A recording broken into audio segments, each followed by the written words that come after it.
Welcome back to the channel. Today we're talking about how to become a better peak performer. My name is Sumit Chatterjee. I'm a peak performance coach. I'm also certified executive coach. I help peak performers. I help people tap into the zone, the flow state, if you've ever heard of that. Today we're going to talk about how to be a peak performer in an effortless manner, okay? So yesterday I did a cold plunge for the first time. Now, if you aren't familiar with the cold plunge, it's what Tony Robbins does like every time before he speaks, okay? He goes into a cold plunge and then he speaks. Now, when I did that, I felt this heightened sense of like, it's like upliftment. And then once you got into, from the cold into the pool, it was some incredible rush, man. It was an incredible head rush. I've never felt anything like that. It was so tranquil, to be honest with you guys, right? So tranquil. And the advice that I have for people is to just dive into it. Don't overthink, just plunge in, put your entire head in the water and go, okay? You don't want to overthink this thing and be like, let me dip a toe in and then let me dip the other toe in and let that. No, it's not gonna work, okay? That might work for you in the cold shower. That's not gonna work for a cold plunge, okay? For an ice bath. Basically, it's an ice bath, right? So what I was doing is I was controlling my breathing pattern, okay? So my breath was going very fast. I was going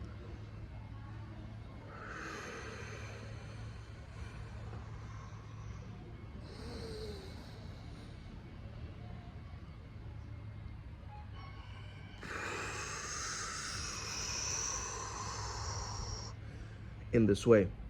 Now, some people might have been like, oh, at first I didn't put my entire neck down like this. I was kind of holding it up because I was just still in that really cold the first time, you know. Actually, I don't even know if the first time was worse or the second and third time was worse, but it was so nice getting to the sauna right after. That was an incredible feeling actually too. The takeaway that I have for that is just, you gotta be able to test your body, your homeostasis, man. You can't always be the same, you get what I'm saying? So basically, man, you gotta test your homeostasis, okay? You can't like just stay the same and just keep like being the way that you're being.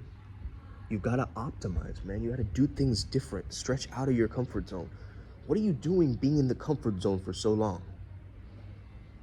What are you doing there? And nothing ever grows there. Do you think that, oh yes, I'll be safe? Like, this is a few people's mentality, right? If I never step out of my comfort zone, I will never get into trouble. I will always be safe.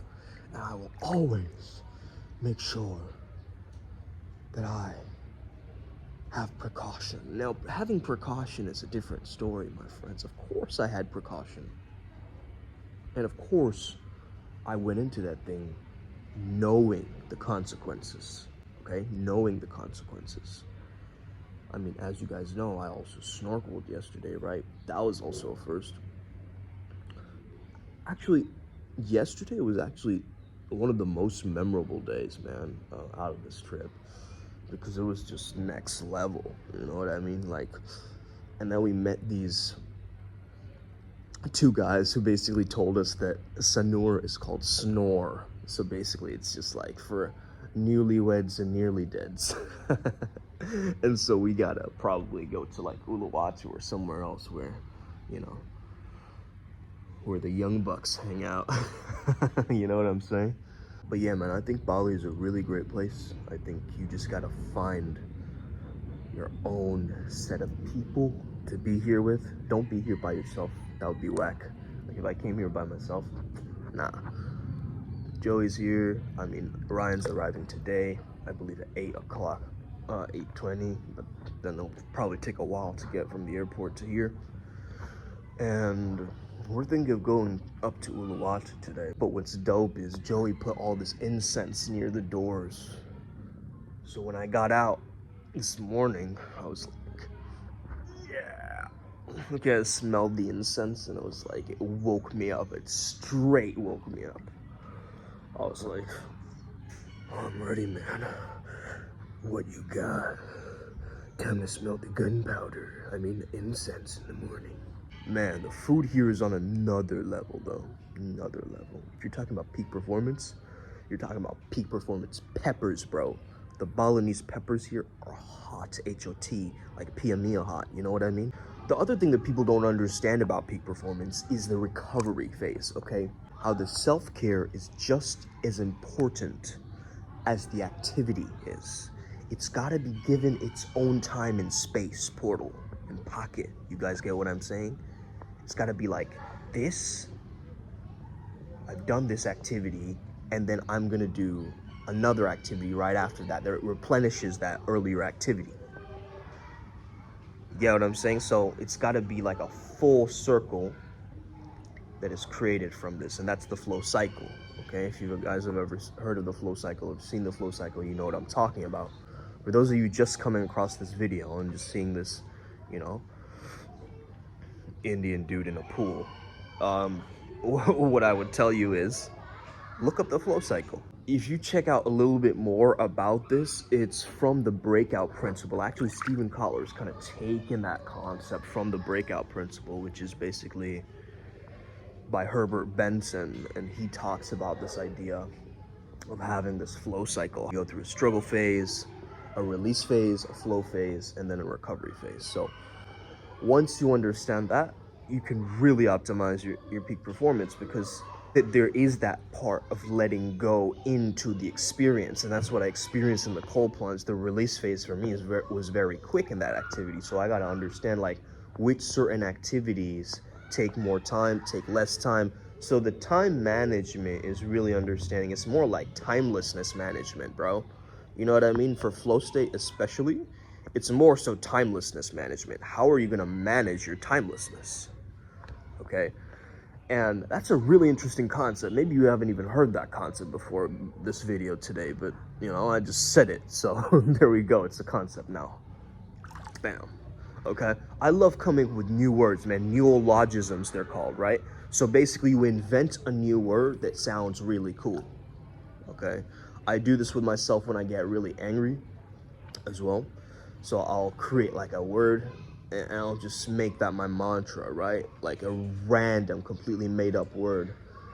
And slowly it lowers my stress. It basically gets me to transcend, because the mind is always trying to find an answer. The mind is always trying to search for things. It's like airport security. It's like, you know, it's like safe already, like there's nothing wrong, but it'll still keep patting you down, basically. That's the mind, okay? So you got to give the mind something to chew on. If you give your mind a mantra to chew on, it's going to do its thing, and it's going to be over there in the corner as you do your specific task. See, you know when you used to doodle as a kid, right? Like a teacher would be talking, and in class you'd just be like in the corner, like scribbling some notes and shit. So basically that actually helps you, because it's a self-soothing mechanism, right? At that moment, your attention is too focused in actually on the teacher.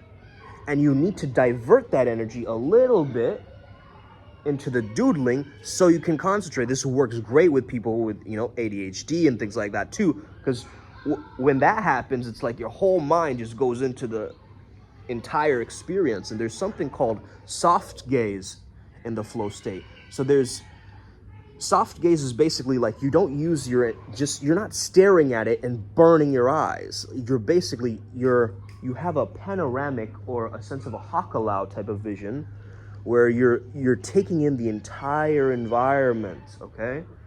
You're taking in everything. You're not zooming into one thing. You're allowing your vision to slowly dissipate into the edges of what you are seeing. So once you figure out how to do that and have a soft gaze with your peak performance at the same time, timelessness management, just go through this video. If you need a recap, just go rewind, watch it again, okay? You also want to figure out one specific pattern or pathway, right? So like once you figure something out, like for instance, when I was snorkeling, right? Like Joey taught me this particular way to stay afloat, and it was pretty smooth. So I just used that. That was just like my go-to. You know, once you learn something, you got to try it out and apply it. So that's what I did. So in a sense, you got to have like different go-tos when you're trying to tap into the zone. Like, don't just go into this not knowing what you're doing. Of course, you're going to go into not knowing. However, you've also got to know that, okay, what is the timelessness management, right? Like, if it's a specific action that requires more of my time, I might have to optimize that further, right? Like, I have to figure out different pockets in between that. So in any case, guys, we're getting our day started. Let's get it. Upward spiral. You already know. Hit me up if you want a quick 15 minutes. Let's get on a call. Get you on the Primal Sutra protocol. That's gonna change your life, man. I don't even know what to say about that. Yeah, for real. It's too much.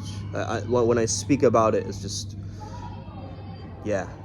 It just doesn't feel right to speak about it. I'm speechless about it because the protocol has been something that I myself and Ryan G have been following for like a year now, probably, or like at least 5 months or so. We've been going at it, just constructing this thing, you know, fine-tuning it, next level, next ritual, do this, work with this deity, understand this, optimize this. We're maximizers, man. So when we see something not working, we go, why? Let's make it better. Let's make it easier. So anyway, guys, hit that subscribe button if you're new. Have an incredible day. May the flow be with you and stay light.